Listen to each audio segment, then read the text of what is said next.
Paul Smith sits down with me to talk about the importance of having a will and how easy it is to create a will and have something in place so that your loved ones know your intentions on the event of your passing.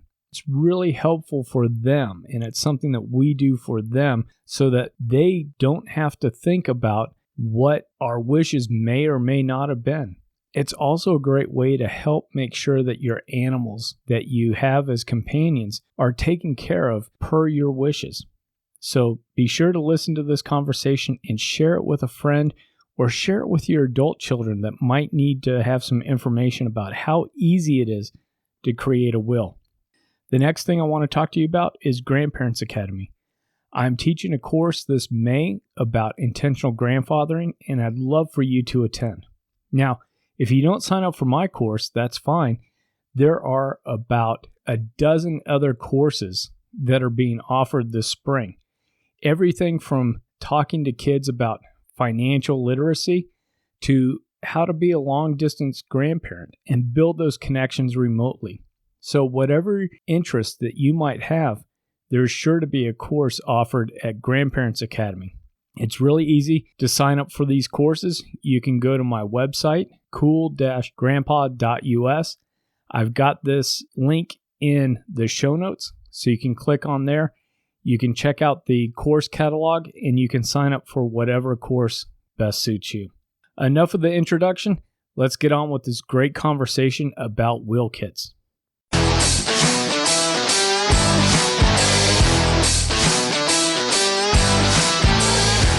Hello, and welcome to the Cool Grandpa Podcast. This is your host, Greg Payne, coming at you from Studio 12. This podcast is about being the best possible grandpa you can be, focusing on what it is to be a grandpa and how we can all share that experience together for our grandchildren.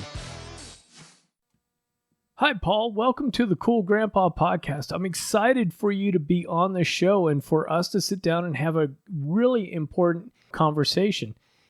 Yeah. Well, thank you. I'd love for you to do as we get started is just go ahead and introduce yourself a little bit. Tell us, like where you're from, your background, and how you got involved with All American Will Kits. Well, the way how a little bit about myself. I'm Paul Smith, and the way how I got into it. A good friend of mine, he had this business for about 30 years, and he was really into it, and he was just getting ready to retire, and so he was kind of thinking about selling it to a lot of other people. And I had a really thought about it, maybe taking it over one time. And I really thought about it. And I said, you know what, I'll go ahead and take it and give it a shot and try to educate people and also too. And it took me a while to figure out the name because I didn't just want any name for the business. I wanted to have a name and a purpose for all of us in the United States. And that's why I came up with All American Will Kits. Oh, that's a great explanation, and I love that you're talking about All American Will Kits, because what you put together, and you'll get into this for sure, is you've got a product and you've got this thing that can be used throughout the U.S. And so that name is just really appropriate for what this is. As we get going and we start talking about wills and we start talking about estate planning, what are some of the statistics and what are some of the things that we know about estate planning for people, let's say in their 50s and over, kind of that grandparent age group? Well, in that age group, I don't think a lot of people have wills or have a trust. And I think at that time, I think a trust is, a will is really important because it's kind of like guiding a way if something ever happens to you. 7 out of 10 people really don't have a will. And that's kind of the scary, because if anything happens to them, the court will decide what will happen to your estate. I'm just hoping everyone will think about it twice, because what happens is a lot of times is not someone passing away or someone, even in past 50 or 60, it's really your loved ones. It's your wife or your husband or your kids might have to go through the battle of the courts or the battle of your estate. And sometimes it could take, a couple weeks, couple months, maybe even 24 months. It really depends on each person's estate, by case by case. I think too is we've all heard the kind of the horror stories, whether we've heard it from friends directly that have impacted or friends of friends, right? That somebody had a sudden illness, a sudden heart attack, whatever it may be. And then you've got bank accounts that are tied up. You've got cars in people's names. You've got houses in people's names. And trying to, move those things over to the survivor can be really difficult. And you have to go through a lot of hoops, not just get a death certificate, but you have to go through a lot of process. And some of that involves the probate courts, right?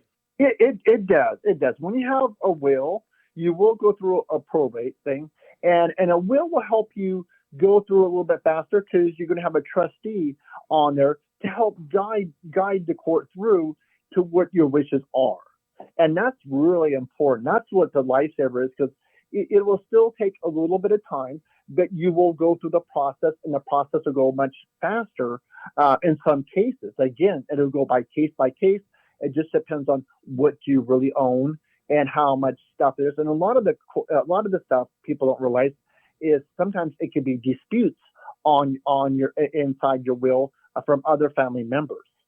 Have you had any experience with people coming to you before or after someone's passed, and where you've had to maybe help coach somebody through? Maybe it's not, hey, here's the will kit, but people are coming to you as an expert as far as navigating through what to do after somebody's passed without having a will.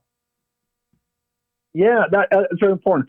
Right now, I'm not an attorney, so what I tell people is that, go through the thing, go through the process and stuff, and also too, if you have a lot of questions about a will or about a trust, check out your estate planning attorney in your state, and they can help guide you through a lot of the stuff. Because I had, for example, one of my friends up in a different state, and what happens is someone got in a car accident and ran through into a building and killed two older people sitting down watching TV. Then when that happened, they did not have a will, so that became a lot of issues, even into their place, because they had to go through probate, you had to go through stuff. But if they had a will, it would have been much faster and much easier for that to happen. Now, understanding that you're not an attorney, how complicated can wills get, and how complicated? Because I think a lot of people will start to think about, if they want to sit down and start doing estate planning, that it becomes super complicated, that it's, stacks and stacks of documents. It's a whole big process. And I wanted to get your input and some of your thoughts around, what really happens when you sit down and start doing and working out a will. Well, really, that's a great question there. What you really want to do is sit down, a person and the wife, and sit down. And if you're by yourself, have a friend or someone, and find out what's kind of going on, how to write a will. Because basically, in a will, you could leave things like for example, I'm a husband, I'm Paul Smith, I leave everything to my wife. Then if my wife deceases before me, then I give everything to my children or grandchildren. So you're kind of given a little bit of leeway, but you want to keep it not, if you keep it so detailed, then I would really suggest getting a trust, because the trust is more in the detail and the stuff. If you want people to have certain things, if you want to break it up evenly and stuff like that, a will be just fine. And also too, if you have a nice older car you want to leave to one of your grandkids, you can name them for the older car. In the will, it's really specifically what you want to name it, but it's really, a will is really to keep it simple. Like, I leave everything to my wife, and then when my wife passes away, I leave everything to my husband. That's what a will is actually for. It's just to protect the people, and if they both die, then it goes to their children. And it's really, really simple, and keep it simple. The more complicated you make it, the longer it's going to take to go through probate and stuff like that. Sure. And is there like a financial breaking point? If you have this much in assets or income or whatever, you really need to go talk to an estate planning attorney, maybe create that trust. if you're kind of at this threshold and below, a simple will should suffice in helping navigate through the courts and the assets?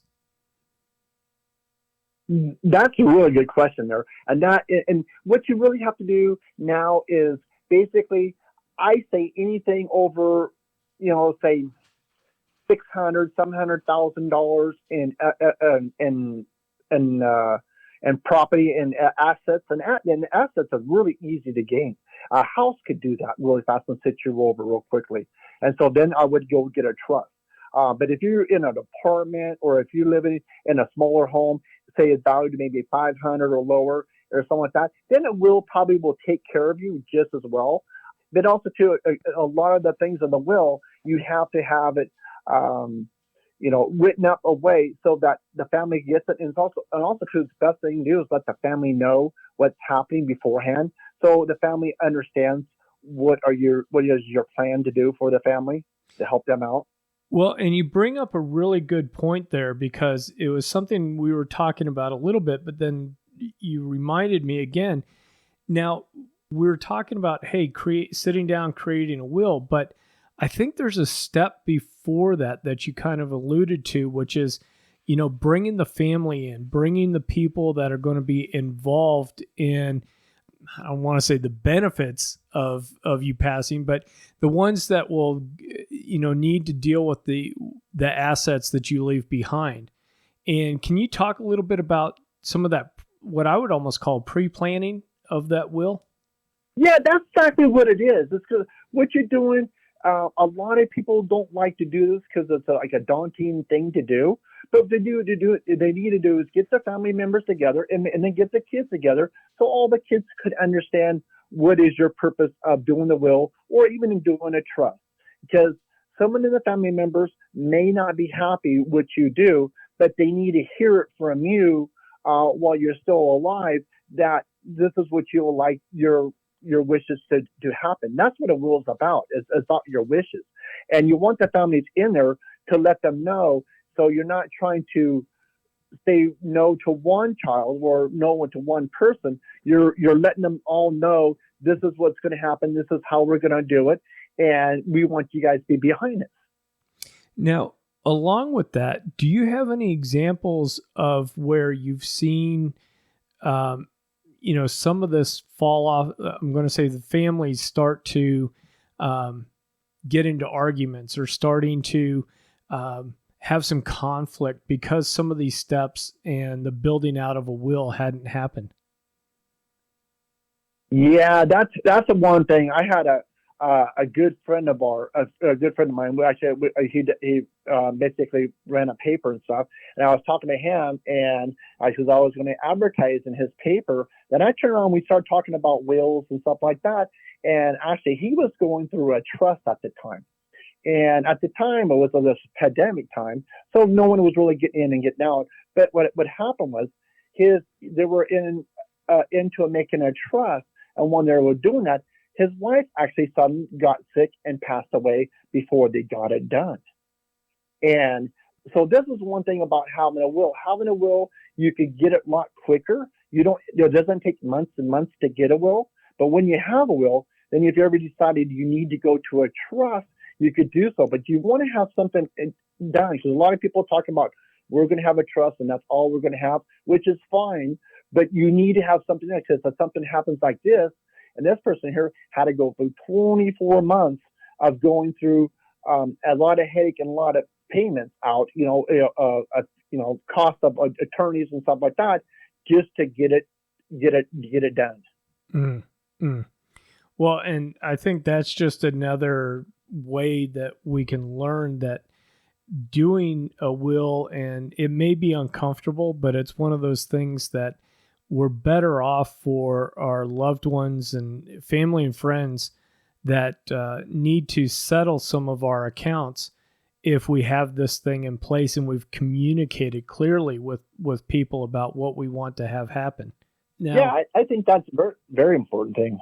What have you come across, besides that it's kind of an uncomfortable conversation or uncomfortable to think about? What are some of the other reasons that you may have come across where people don't really put a will in place or create a will? Well, one thing I'm realizing what it is too is also too it's the cost of making a will. If you go to an attorney, have a will made, it could cost you maybe 500, maybe 700, $800, depends on case to case. A lot of people don't have that extra money at this time to go ahead and have that done. Attorney fees are expensive and stuff. So mostly what I'm finding out is the cost. And the second thing, they always want to put it on the back burner, and which is not really that great because if anything does happen to you, you don't have a backup. And a lot of people think when you have a will made, you're rock solid on this will. You can never change your will and stuff. And that's not true. You can change your will as often as you like.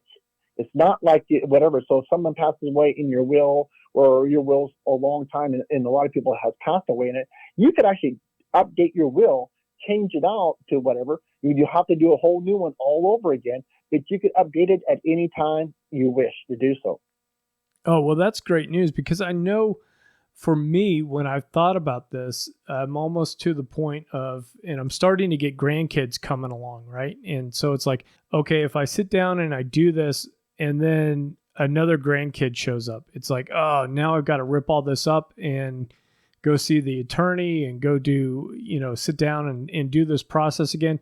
And then, the other adult children in his family are going to have a grandkid. And then, 7 months later, I've got to go back and rip it up and redo it again. And so that is one thing that I did like about your product, where you can do these addendums. And like you said, you can go back through and change them up quickly, because there's a misconception that I had. Right. You can also too. And another thing, it depends on a person how they write it. And basically, if you have a wide scope, and basically what I mentioned beforehand, like I leave everything to my wife, and my wife deceases, I leave everything to my children. Then if my children deceases, I leave it to their children. Yeah. So that tells a back and forth. You're going to leave it to your wife. If your wife passes away, you're going to leave it to your children. If your children pass away, your grandchildren are going to get it without making one extra will. Oh, okay. Well, that definitely helps clear something up in my mind, because like I said, and I think I'm not alone where I start making this process maybe more complex than it really is. Yeah, some people do. And that's the thing is that if you get in the mind of setting your grandkids and start writing their names down, then you will have to do exactly what you said. Okay. But if you leave it wide open, like what I just mentioned, then you do not have to. Another question I've got for you is, with my life insurance and insurance through work and different places where I've already listed out my wife as the beneficiary and the adult children as secondaries, is that pretty much just as good as a will, or do I actually need to go a step further than that? No, actually, anything like that you just mentioned about life insurance and other stuff, that will directly go to your kids or whoever you have listed as a beneficiary. That'll automatically go with them without a will. But what happens is, without a will, what's going to happen is you're still going to have to go through probate, because all your estate it belongs to you. So, like, say for example, you and your wife owns a house and stuff. It's in both of your names. So that's going to be an issue for her to get that taken care of, for the house to be put in her name.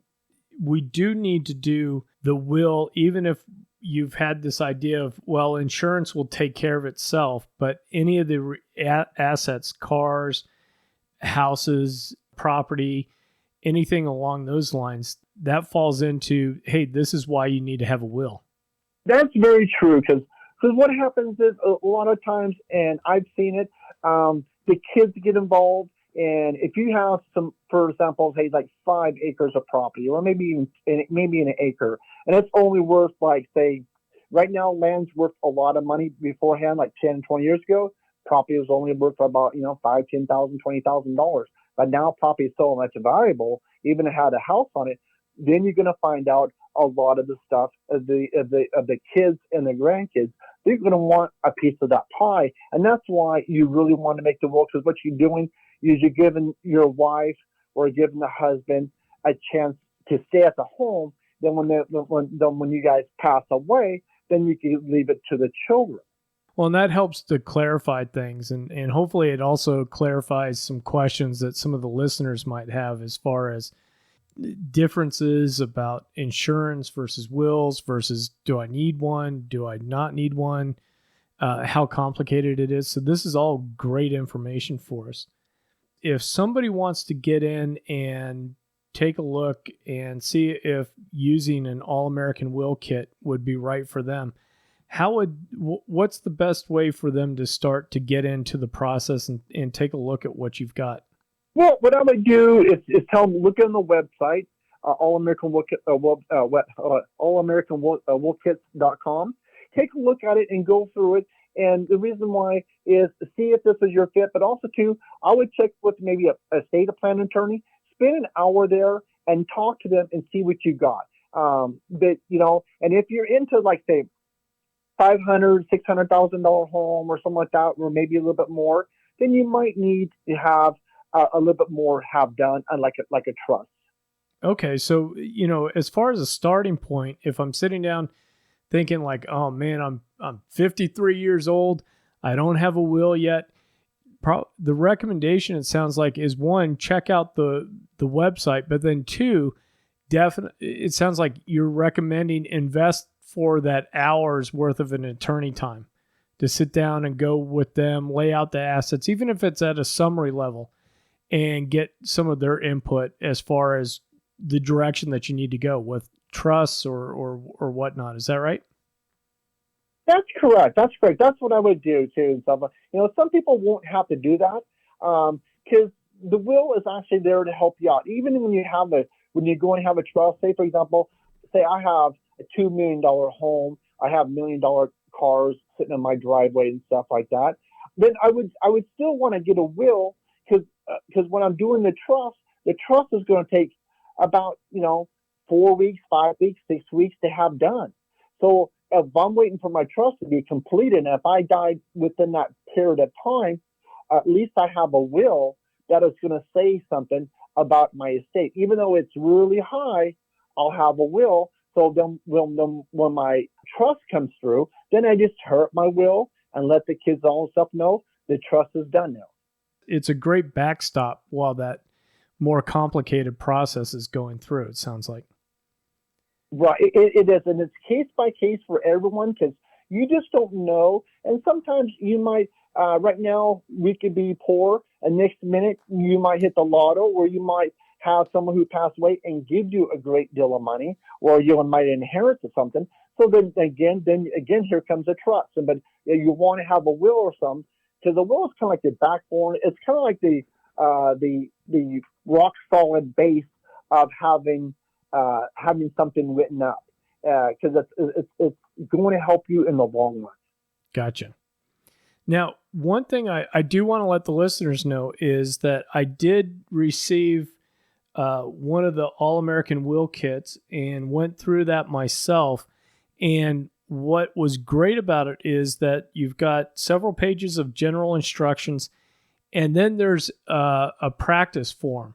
And we were talking a little bit about that before. And what I really loved, because at first I didn't think, I was like, a practice form, why would I need a practice form? But for me, what I got out of that was it made me really think in terms of, it's easy enough to put my name into it, my wife's name into it, our adult sons. But then it started being, okay, who would I want to be the executor? How do I want to address the grandchildren? Do I have anything that I specifically want to go to a grandchild? So for me, a much more than just the practice of filling the form out prior to going and finding a notary and sitting down and filling that out with the notary and getting it notarized and all that, was the thought process of making me go through and go, what do I want to go to who? Or do I just want to keep it simple, right? Hey, sell everything at auction, whatever you get, split it in half, or it all goes to the wife, whatever that is. Um, how has some of the feedback been for people that have gone through this that you've worked with? Well, right now, what we do is I don't really sit down with people because what I do is I sell them. And basically, since I'm not an attorney, I have like a do it yourself will kit. So you're acting like your own attorney, filling out the information that is provided from All American Will Kits to you to be able to write down and to be able to hold up in court of law. So by doing that, you're writing everything down. And the good thing is the practice sheets. A lot of people didn't think that was a good idea, but I think that was a great idea because it gets people to think. And also, too, if you make mistakes on it, you're not making mistakes on the actual will. You're making the mistakes on the practice sheet. Right. Well, and what the other thing too that it really prompted me on was that it was a case of like, and we had talked about that, right? It's kind of a backbone for what other activities may be going on, whether you have a trust that's being built or you've got some other assets that may have come into play that you didn't have at the time that you set down the will, but it's a case of like, okay, those assets get folded in and then you've already got it set up to be dispersed or handled with. And I guess that's much more of a comment about some of what I've found and what I've come to realize going through this process.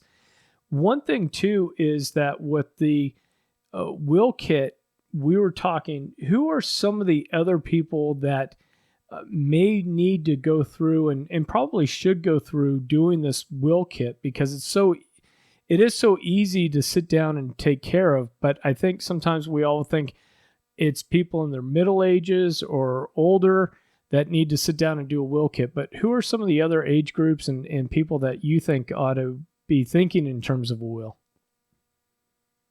I believe that, that's a great question there as well. I think a lot of people who are in the 30s and to their 60s or 60s or 70s, years old, people who don't have a will. Because just to basically run it down, the 30-year-olds or 40-year-olds will think I'm really healthy, nothing's going to happen to me, but they don't know if they're going to do one of their events or do something that they love to do every weekend, maybe go skydiving or maybe go snorkeling or something, or maybe go dancing at a club, and you never know what might happen during that time when you're out. It's really important to have a will and will written up, because then you're going to tell your parents, you're going to tell your loved ones what to do. So I really think everyone should have a will, because it's a really good basic, and it's a basic will to have done. But we want to make sure everyone has a will, because when people watch the news and stuff, there's always crazy things happening that it just reaffirms me that, yeah, we're doing a good thing, because we should provide this will kit for everybody to have. And that's what I did. I wanted to make sure everyone had a chance to be able to purchase it without have to pay a lot of money for it. Well, and that brings me to a good question, which is, what's the cost for going through the will kit and ordering this and then sitting down and executing it? Is this almost the same as sitting down with an attorney? No, this is not. This is so simple, and we try and make it simple. You can get it on the website, or basically the will kit. What I sent to you is I call it a single pack. Basically, it's just a one. And the reason why I call it's a one single pack is just a one will kit that for one person. So if you have a husband and wife, you want to get the family pack because there's two of them.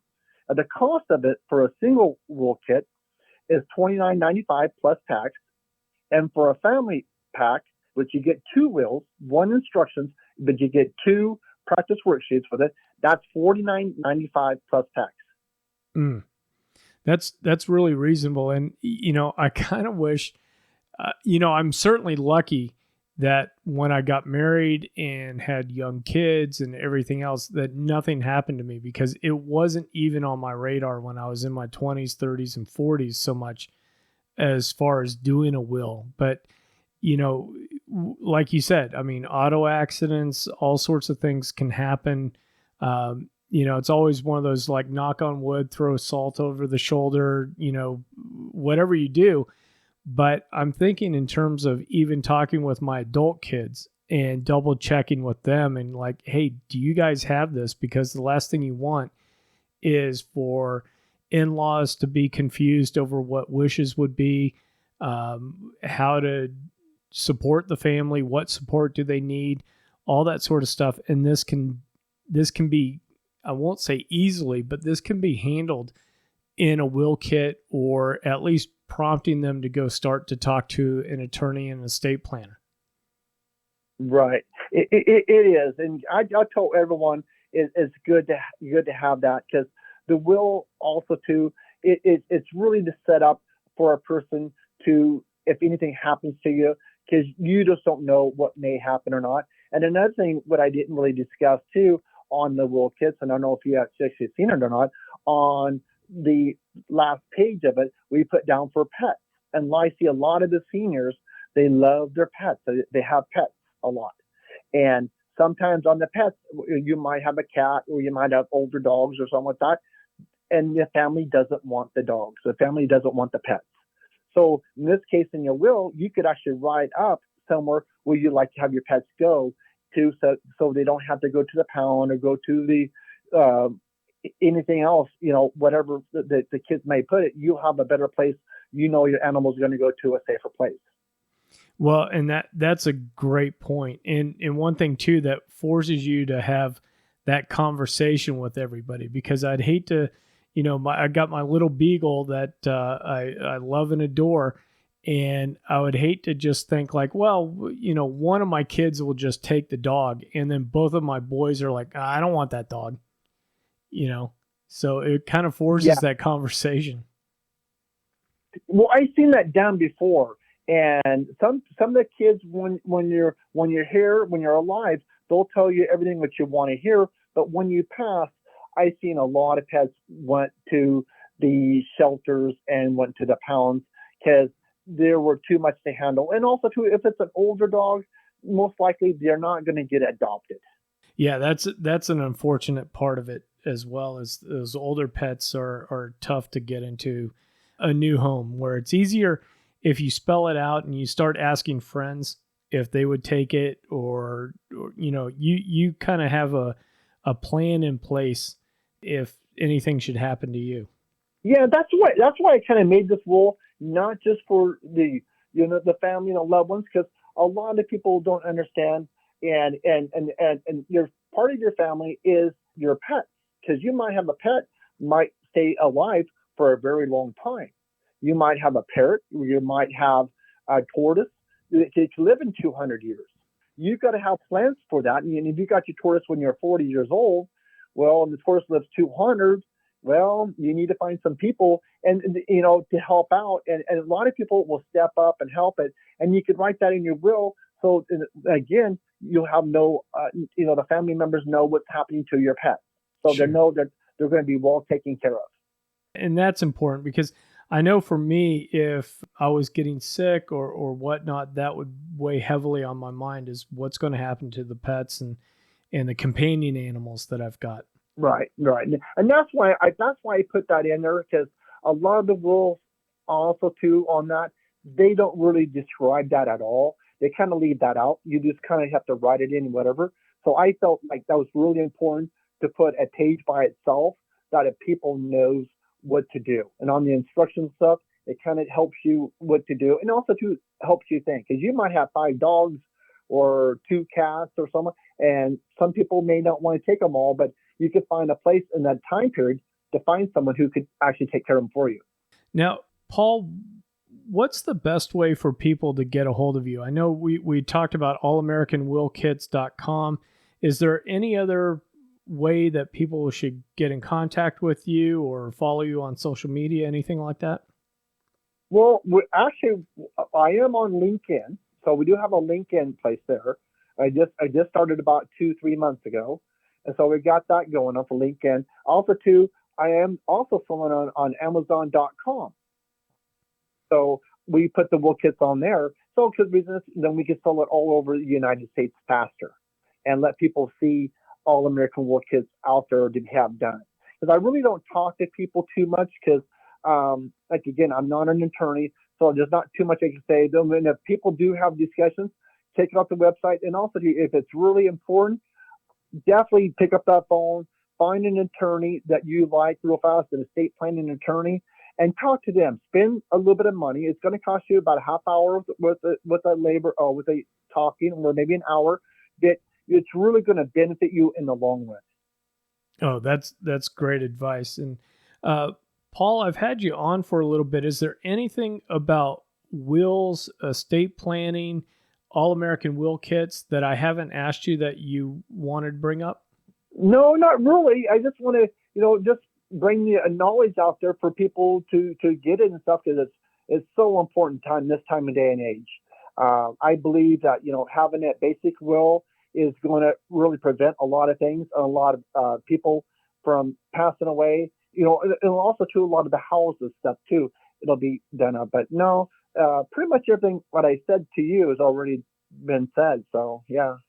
I really do appreciate your time, and I know this is going to be really helpful information for a lot of grandfathers and grandmothers out there, hopefully adult children as well that might hear this, that will answer some questions, put some mind at ease, and really help people to get prompted with starting a will. Thank you so much for coming on the Cool Grandpa podcast. This has been a great conversation. Well, thank you very much for having me too as well. I really appreciate Paul sitting down with me and going through the process of how to create a will. I thought it was going to be super complicated myself, and he did a great job of answering questions and explaining how simple it is to create a will. And even if your circumstances are such that you're going to need to have a trust created, having that will in place is a great short-term investment to make sure that your intentions are understood by your family and friends. I hope you go to All American Will Kits, check out what he has to offer, and then order a will kit if it's a great fit for you. So until next time, remember to stay cool.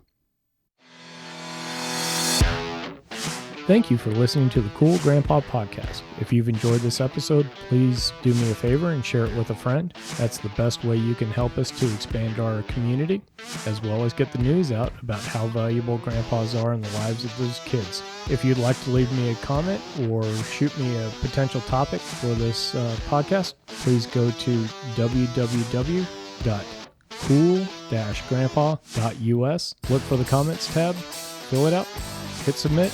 It's as easy as that. Until next time, remember to stay cool.